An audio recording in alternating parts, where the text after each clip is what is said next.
Le samedi 3 octobre 2020, les autorités ivoiriennes et chinoises inauguraient le stade Ebimpe, baptisé ce jour-là Stade olympique Alassane Ouattara, devant 60 000 spectateurs. 2 mois après, la première infrastructure livrée de la CAN 2023 devient officiellement la propriété de la Côte d'Ivoire après une passation en présence du ministre des Sports, Dao Paulin Claude. Présent lors de cette journée inaugurale, Nana Afa Alfred, propriétaire terrien et chef du village de Bimpe, s'est présenté comme un homme fier, malgré un petit pincement au cœur. Je suis très fier, très heureux pour la Côte d'Ivoire. Mais pour mon village, c'est avec un pincement. Parce que vous voyez, c'est les terres de mon village qui partent. Mais c'est pour un bien, c'est pour le développement de la Côte d'Ivoire. Je suis content, vu de loin, comme ça, en tant qu'Ivoirien, de voir que mon pays a ce joyau-là, que beaucoup nous envient. C'est indéniable. La construction de ce nouveau stade permet à Niama de prendre de l'envergure.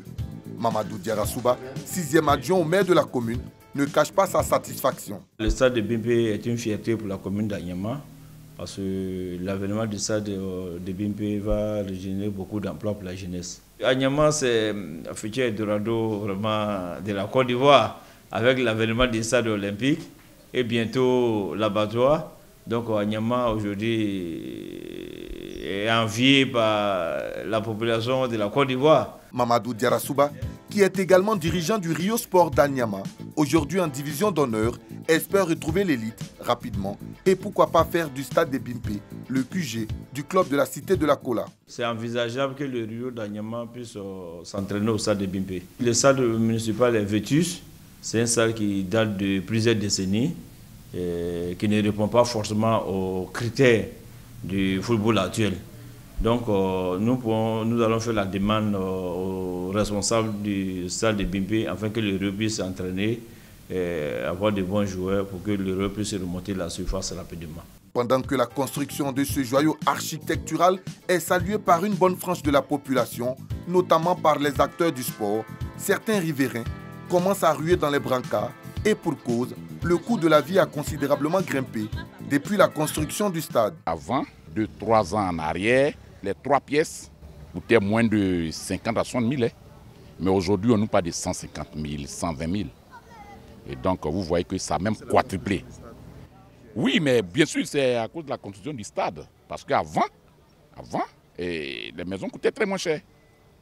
Voilà, depuis ils ont mis ce stade ici, je ne sais pas si le stade apporte de l'argent à la population ou pas, mais les prix ont flambé. Les prix des maisons ont flambé, considérablement flambé. Voilà. Même la nourriture. Avant, le plat quali qu'on mangeait ici à 50 francs, 100 francs, c'est passé à 200, 500 francs de plat. Et donc, s'ils peuvent venir même enlever le stade à la on va venir aller au parti. Au-delà des prix des denrées alimentaires qui ont été augmentés, quand on allume le stade, ça joue sur la population. Les coupures d'eau et de courant sont vraiment fréquents. Comme les riverains, les déguerpis du site, à l'image de leur porte-parole, Thiemo Kokman, ne sont pas contents. Ils attendent leur recasement depuis 3 ans. Il y avait des gens qui avaient R+2 ici, d'autres ont dépensé beaucoup. Certains 12 millions, 20 millions. Mais quand nous avons entamé les démarches, ils nous ont dit que vraiment on ne serait pas dédommagés, mais qu'ils vont nous déguerpir. Donc on a été qu'ils vont nous déguerpir, mais avec la promesse d'être recasés. Donc c'est ce recasement que nous attendons toujours. Bon, dernièrement, lors de l'inauguration du stade olympique, on a entendu le ministre dire que tout le monde a été pris en compte. Aussi bien les propriétaires terriens, ils ont eu leur purge, que les déguerpis, que tout le monde a été pris en compte.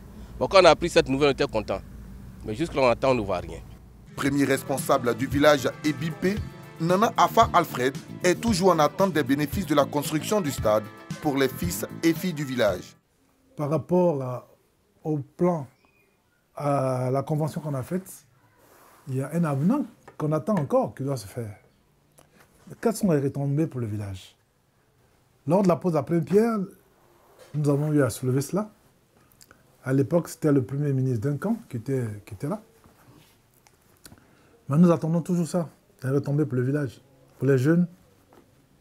Parce que là, il faut dire que c'était des parcelles où il y avait des EVA, des palmiers, des cacaoyers.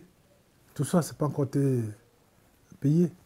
Lorsqu'on devait commencer, faire la pause un peu, il y avait urgence.